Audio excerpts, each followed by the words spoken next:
નમસ્કાર મિત્રો, સ્વાગત છે તમારું અમારી યુટ્યુબ ચેનલ વિહતરામ 2020માં શ્રી વિહત માતાજીની કૃપાની વાર્તા। એક સમયની વાત છે, ગુજરાતની ધરતી પર એક નાનું ગામ હતું। ગામના લોકો ખૂબ જ શ્રદ્ધાળુ અને સદા માતાજીની ભક્તિમાં લીન રહેતા। આ ગામની રક્ષક દેવી તરીકે શ્રી વિહત માતાજીને માનવામાં આવતી।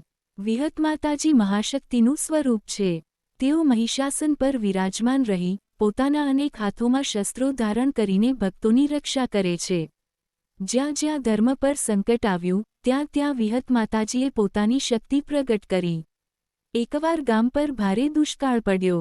વરસાદ બંધ થઈ ગયો, ખેતરો સુકાઈ ગયા, લોકો દુઃખી થઈ ગયા। ત્યારે ગામના વડીલોએ નક્કી કર્યું કે સૌ મળીને વિહત માતાજીની પૂજા અર્ચના કરવી।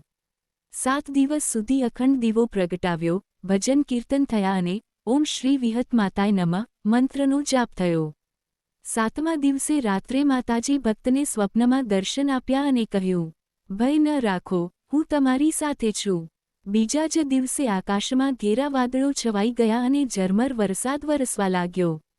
ખેતરો હરિયાળા બન્યા, ગામમાં ખુશી છવાઈ ગઈ। સૌએ જાણ્યું કે આ બધું વિહત માતાજીની કૃપાથી થયું છે। આ દિવસથી ગામમાં દર વર્ષે વિહત માતાજીની ભવ્ય પૂજા થાય છે। જે કોઈ સાચા દિલથી માતાજીને યાદ કરે છે તેના તમામ દુઃખ દૂર થાય છે। આભાર। તો પસંદ આવી હોય તો અમારી ચેનલને સબસ્ક્રાઇબ કરો।